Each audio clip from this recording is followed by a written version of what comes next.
C'était silencieux, puissant, paralysant. Une opération secrète menée par l'Ukraine à l'intérieur même de la Russie qui a bouleversé toute la stratégie de guerre de Poutine pour 2025. L'Ukraine a lancé 2 offensives en Russie et une dans les territoires occupés, jamais annoncées, mais qui ont fortement impacté la stratégie de Poutine.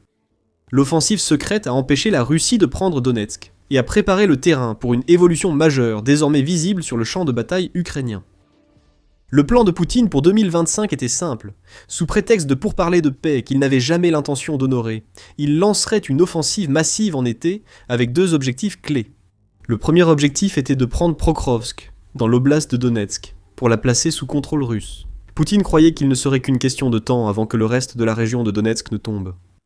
La Russie voulait créer une zone tampon dans l'oblast de Soumy, pouvant s'étendre à Kharkiv, pour éviter une nouvelle contre-offensive ukrainienne à Koursk. En août 2024, l'Ukraine avait repris environ 1000 km² de territoire dans cette oblast, et il avait fallu à la Russie 80 000 soldats pour le reconquérir.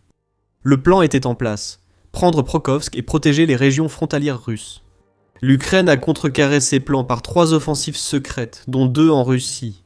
La 3e a empêché la prise de Pokrovsk. Poutine s'efforce ainsi de maintenir le mythe de l'inévitabilité de la victoire russe. Le 6 février, Oleksandr Syrski, qui est le commandant en chef des forces armées ukrainiennes, a révélé ce que l'Ukraine avait fait au début de 2025 pour stopper la stratégie de guerre russe dans son élan. En 2025, les forces de défense ukrainiennes ont mené 3 opérations offensives, dont 2 sur le territoire russe, dans la région de Belgorod et la région de Koursk. La 3e opération s'est déroulée vers Dobropilia, selon Syrski. L'Ukraine est ainsi passée de la défense à l'offensive, consciente des plans de Poutine. Cela a forcé le président russe à freiner en frappant la Russie durement à 3 endroits stratégiques, garantissant ainsi que l'offensive d'été échouerait à atteindre ses objectifs. Cette offensive a échoué. Nous verrons ce que cela signifiait pour la Russie bientôt. Tout d'abord, Syrski déclare que le trio d'opérations secrètes ukrainiennes a eu lieu à Koursk, Belgorod et Dobropilia, selon Euromaidan Press. Syrski a également déclaré qu'aucune de ces opérations n'a été annoncée publiquement.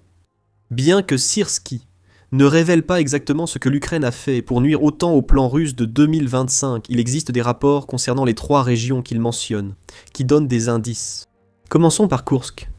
À la fin de 2024, il semble que la contre-incursion de l'Ukraine à Koursk était terminée. La Russie avait rassemblé une force d'environ 50 000 soldats, dont quelques 10 000 à 12 000 soldats nord-coréens, pour repousser l'Ukraine hors de Koursk. L'opération a surtout réussi pour la Russie, malgré un coût très élevé, comme dit plus tôt dans la vidéo. Mais ce que la plupart des gens ne savent pas, c'est que l'Ukraine n'a pas complètement disparu de Koursk. En 2025, début d'année, l'Ukraine a lancé une offensive surprise dans la région, surprenant la Russie. Selon le Guardian, cette offensive visait à attirer l'attention du président américain élu, Donald Trump. Des chaînes russes ont diffusé des vidéos montrant des blindés ukrainiens transportant l'infanterie dans la région de Korsk, selon elles en carrousel.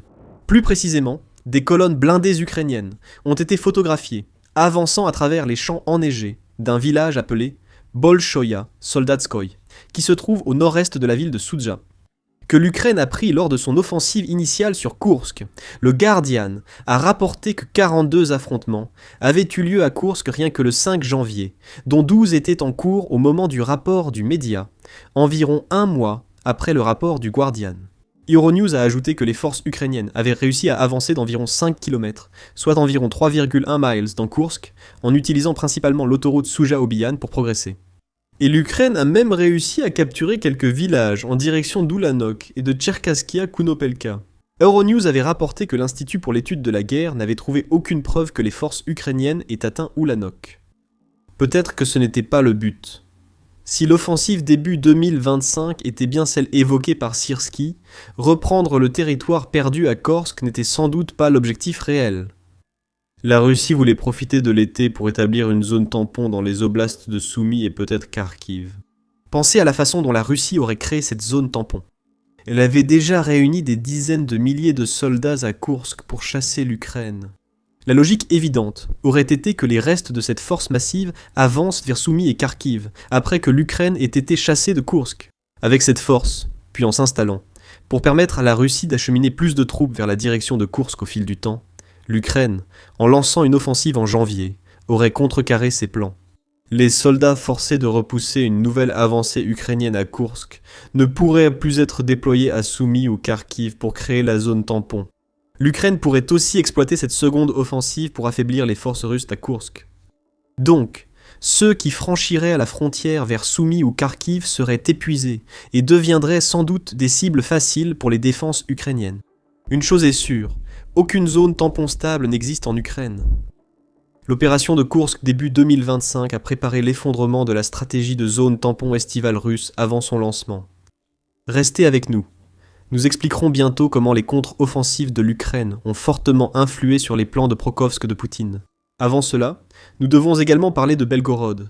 Et comme Koursk, Belgorod est une région frontalière russe que Poutine sait vulnérable aux offensives ukrainiennes. La zone tampon que la Russie voulait créer aurait protégé Belgorod autant que Koursk. Ce qui nous amène à la deuxième offensive secrète que Syrski mentionne à nouveau. Syrski n'a révélé aucun détail sur cette offensive. Cependant, ce qui semble le plus probable, c'est qu'il fait référence à ce que l'Ukraine a fait vers la fin mars 2025 et en avril. Le 23 mars, Newsweek a rapporté que l'offensive de la Russie en Ukraine s'était enlisée alors que l'Ukraine lançait une contre-attaque dans la région de Belgorod. À ce moment, selon le média, l'Ukraine s'était retirée de la région de Koursk, à l'ouest de Belgorod. Les forces ayant lancé les offensives près de Koursk, début 2025, ont été redéployées à Belgorod, entraînant de nouveaux problèmes pour la Russie. Après la libération de Koursk, la Russie aurait pu théoriquement envoyer ses troupes à Soumy et Kharkiv pour créer la zone tampon voulue par Poutine. L'incursion ukrainienne à Belgorod a de nouveau détourné des soldats russes, les obligeant à se rendre à l'est, pour contrer une attaque ukrainienne visant à affaiblir leurs forces. Ces attaques de mars semblent les plus probables parmi les offensives secrètes évoquées par Syrski, car l'Ukraine ne les avait pas confirmées à l'époque. Newsweek rapporte que la Russie a accusé l'Ukraine d'attaques transfrontalières à Belgorod. Les attaques auraient été concentrées sur les villages de Prelezia et d'Emedovka, qui se trouvent un peu au sud de Koursk. La Russie affirme que l'Ukraine a attaqué ces villages avec 200 soldats et 5 chars provoquant une intervention militaire russe. Des blogueurs disent que l'Ukraine a étiré les forces russes lors de cette incursion, tandis que la Russie affirme avoir détruit l'offensive ukrainienne. Mais cela semble inexact. Il faudra attendre le 1er avril pour en savoir plus. Le Kiev Independent a rapporté les propos du président ukrainien Volodymyr Zelensky, qui a confirmé la présence de troupes ukrainiennes dans la région de Belgorod.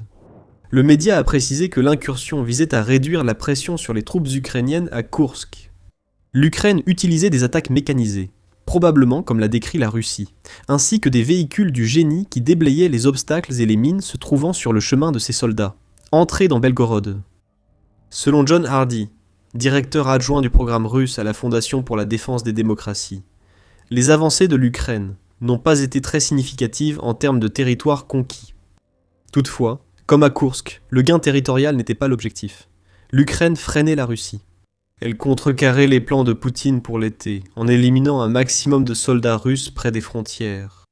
Plus la force restante était faible, moins la Russie aurait de chances de créer la zone tampon que Poutine avait exigée. Aujourd'hui, la stratégie secrète de l'Ukraine a pleinement réussi. Les plans de Poutine pour Soumy et Kharkiv ont échoué. Petite parenthèse. Vous regardez The Military Show, où nous offrons une vue d'ensemble. Abonnez-vous pour rester informé au-delà des gros titres. Nous repartons aussitôt à Prokhovsk. Et la troisième des offensives que Syrski mentionne, contrairement aux deux que nous avons déjà abordées. Cette troisième offensive n'a pas eu lieu sur le territoire russe, elle s'est déroulée sur le territoire que la Russie avait volé à l'Ukraine. Cela signifie tout de même que l'Ukraine a mené une autre opération offensive, à la fois contre et derrière les lignes de combat, et celle-ci était très importante. Mais attendez une seconde. Nous parlons toujours de Prokhovsk, mais l'offensive citée par Syrski a eu lieu à Dobropilia, ce qui la rendait importante. Dobropilia n'est peut-être pas Prokhovsk, mais cela fait partie du rayon de Prokhovsk, un terme qui correspond à peu près au district de Pokrovsk. Plus précisément, Dobropilia se trouve à environ 22 km, soit environ 13,6 miles au nord de Prokhovsk, c'est pourquoi la Russie la convoitait. En contrôlant Dobropilia, la Russie disposerait d'un point de départ pour de futures offensives contre Prokhovsk. La Russie aurait aussi accès à l'autoroute Dobropopili-Krematorsk dans le Donetsk, facilitant sa progression vers une autre ville clé que Poutine doit prendre avant de revendiquer le Donetsk. Début août 2025, l'armée russe était parvenue à capturer plusieurs petites localités dans la direction de Dobropilia, notamment Vassely, Koucharivia et Zolotili Kolodiaz. Elle cherchait également a traversé l'autoroute Dobropili-Krematorsk afin de s'établir dans les localités de Novovodinnya et Petrivka. Si les forces de Poutine n'étaient pas stoppées, cela aurait sans doute ouvert la voie vers Dobropilia puis Pokrovsk. L'Ukraine a donc agi le 11 août, qui est exactement le même jour que le rapport sur l'indépendance de Kiev, et a lancé son offensive sur Dobropilia. L'offensive a duré jusqu'à la fin novembre, et elle a réussi à inverser bon nombre des avancées réalisées par la Russie, rétablissant ainsi le statu quo qui existait dans le secteur de Dobropilia au début de l'été. 3 jours après le début de l'offensive, le porte-parole de l'état-major ukrainien, Andrei Kovalev, assurait que l'Ukraine avait stoppé l'avancée russe et stabilisé la situation à Dobropilia. L'envoi du redoutable premier corps Azov a joué un rôle, car cette unité a travaillé aux côtés d'autres forces en direction de Dobropilia pour stopper l'avancée russe sur place. Ensuite, le renversement a commencé. Au 17 août, l'Ukraine avait repris plusieurs localités conquises récemment par la Russie, le long de l'autoroute Dobropilia-Kramatorsk. Passons à fin septembre, et Syrski a déclaré que l'offensive ukrainienne avait été si réussie qu'elle avait permis à l'Ukraine de reprendre 175 km², soit environ 67,5 miles² de territoire occupé par la Russie. À Dobropilia, des mois de progrès ont été annulés. Selon Syrski, des actions planifiées et courageuses de nos troupes ont encerclé certaines unités ennemies. Enfin, le 29 novembre, le commandant des forces d'assaut aérien des forces armées ukrainiennes, le lieutenant-général Oleg Opostol, est apparu à la télévision ukrainienne pour annoncer la fin de l'offensive de Dobropilia. L'objectif de l'Ukraine a été atteint. Les Russes avaient été repoussés de Dobropilia. À propos de Pokrovsk, que Poutine voulait vraiment obtenir, Opostol l'a précisé. Pokrovsk tient bon. Nos unités sont à Pokrovsk, et certaines zones sont déjà sous notre contrôle. Je ne pense pas que l'ennemi annoncera qu'il l'a entièrement capturé, et cela n'arrivera pas de sitôt. Cela ne s'est toujours pas produit. L'offensive d'été a officiellement échoué, même si l'on accorde à Poutine la clémence d'avoir continué jusqu'en novembre. Et avec cela, une série de 3 offensives ukrainiennes a été achevée, et tout le plan de guerre de Moscou pour 2025 a été anéanti. Qu'a donc réellement gagné Poutine cet été ? La Russie n'a pas pu établir de zones tampons stables à Soumy ou Kharkiv. Les offensives à Koursk et Belgrade ont encore dispersé des troupes russes déjà épuisées. Lorsque ces offensives ont pris fin, la Russie n'avait plus de moyens pour créer des zones tampons. Aujourd'hui encore, elle teste les frontières ukrainiennes avec les SALS. Le 8 février, il a été indiqué que la Russie avait perdu près de 2 bataillons, en 24 heures, lors de ses assauts, prouvant l'efficacité du plan de zone tampon. Pokrovsk tient toujours, malgré les fausses affirmations russes de sa capture. L'Ukraine se retire progressivement de la ville, comme l'a révélé le colonel Volodymyr Polevy, chef des communications du 7e corps de réaction rapide des forces d'assaut aériens ukrainiennes, le 7 février.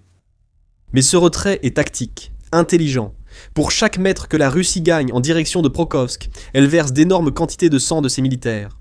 Repensez à ce que l'Ukraine a fait à Koursk et à Belgorod, plutôt en 2025. Elle a attaqué puis s'est retirée, laissant les forces russes trop affaiblies pour créer des zones tampons. Un scénario similaire a lieu à Pokrovsk. La Russie pourra peut-être encore revendiquer la ville, mais au moment où elle l'aura, ses forces à Pokrovsk seront à bout de souffle avant même d'avoir à affronter la ceinture de forteresses de villes dans le Donetsk, qui représente un défi encore plus grand que Pokrovsk ne l'a jamais été. Et au cas où vous ne l'auriez pas compris, le 7 février n'est pas l'été, 2025. Pokrovsk a tenu bon pendant au moins 6 mois, plus longtemps que prévu, et les forces russes sont mortes en masse en essayant de la prendre en un instant. Nous allons vous dire que ce que l'Ukraine a fait en 2025 a peut-être bien préparé le terrain pour ce qu'elle fait au début de 2026. Avant cela, voici les conséquences de l'échec de l'offensive d'été russe, causée par 3 offensives secrètes ukrainiennes. Le Conseil de l'Atlantique estime que l'échec de l'offensive d'été de Poutine devrait dissiper le mythe d'une victoire russe inévitable. Trop longtemps, la guerre en Ukraine a été perçue à l'international à travers une surestimation de la puissance militaire russe. Le Conseil indique que cette vision a disparu. La Russie semble aujourd'hui plus faible depuis le début de l'invasion de l'Ukraine par Poutine. Les mythes créés par Poutine se sont avérés être une supercherie. La Russie peine de plus en plus à maîtriser la réaction internationale à son invasion. C'est un double échec. Les 3 offensives ukrainiennes ont ruiné les plans de guerre russes pour 2025 et détruit le projet de Poutine d'influencer la communauté internationale. Revenons maintenant à ce que nous voyons en Ukraine, après l'effondrement des plans de Poutine. Le trio d'offensives secrètes n'était que le début, comme l'a révélé Syrski le 6 février. Les offensives ukrainiennes comptent pour environ un quart des combats sur toute la ligne de front. Aurait-ce été possible sans les actions de l'Ukraine en 2025 ? Cela semble peu probable. Les forces russes, affaiblies, permettent à l'Ukraine de lancer plus d'offensives pour reprendre les territoires revendiqués par la Russie. Si tout se passe comme l'Ukraine l'espère, elle pourrait inverser beaucoup des gains des forces de Poutine en 2025, rendant l'année encore plus désastreuse. Certains diraient même qu'elle serait encore plus inutile. Ces tactiques portent leurs fruits, a déclaré Syrski à propos des offensives ukrainiennes, soulignant que la Russie n'avait obtenu aucun succès opérationnel en janvier. L'idée ici, c'est que la Russie n'est plus libre d'attaquer à sa guise désormais. Ses forces subissent une pression constante, permettant à l'Ukraine d'infliger davantage de pertes et de bloquer l'avancée des occupants. L'Ukraine réussit plus souvent qu'elle n'échoue. Ses soldats l'emportent dans 90% des cas lorsqu'ils participent à des affrontements d'armes légères contre les forces russes. Les drones ukrainiens sont massivement utilisés et ont causé plus de 30 000 morts parmi les soldats russes. Toutes ces pertes étant vérifiées. Sur le système Delta de l'Ukraine, le pays s'efforce aussi d'améliorer la force et la qualité de ses soldats. Elle a introduit la 6e édition de son programme de formation, qui prolonge la formation de base des soldats à 51 jours, en plus d'offrir une période d'adaptation de 14 jours. La conclusion à tirer de cela est que les nouveaux soldats ukrainiens arrivent sur le champ de bataille, prêts à combattre contre des recrues russes qui n'ont reçu qu'une formation minimale et ont essentiellement été jetés en pâture aux loups. Quant à la Russie, elle prévoit de refaire les mêmes erreurs qu'en 2025. Une nouvelle offensive estivale a été annoncée, semblant surtout une démonstration de force voulue par Poutine pour influencer la perception publique des capacités réelles de la Russie. La vérité, selon l'Institut pour l'étude de la guerre, c'est que la Russie n'est pas en position de lancer une nouvelle offensive estivale, et certainement pas une de l'ampleur de l'offensive ratée de 2025. L'Institut estime que l'armée russe n'a sans doute pas assez de réserves pour se préparer correctement à cette offensive et en atteindre les objectifs. Typique de la Russie, Poutine persiste à heurter la tête russe contre le mur ukrainien, espérant que le prochain choc brisera enfin l'Ukraine. Au lieu de cela, les oreilles de la Russie saignent, sa tête collective résonne, et elle s'est ruinée au point que l'Ukraine lance encore plus d'offensives. Les 3 offensives secrètes de 2025 n'étaient qu'un avant-goût. Cette année, l'Ukraine compte imposer le plat principal à Poutine. La Russie est en échec et mat. Même les tactiques de guerre de manœuvre, qui lui avaient permis d'avancer en Ukraine au début, ne l'aident plus. La Russie n'a plus de chars et le style de guerre de Poutine est fini. Plus d'infos dans notre vidéo. Si vous avez aimé cette vidéo, abonnez-vous à The Military Show pour suivre l'actualité en Ukraine.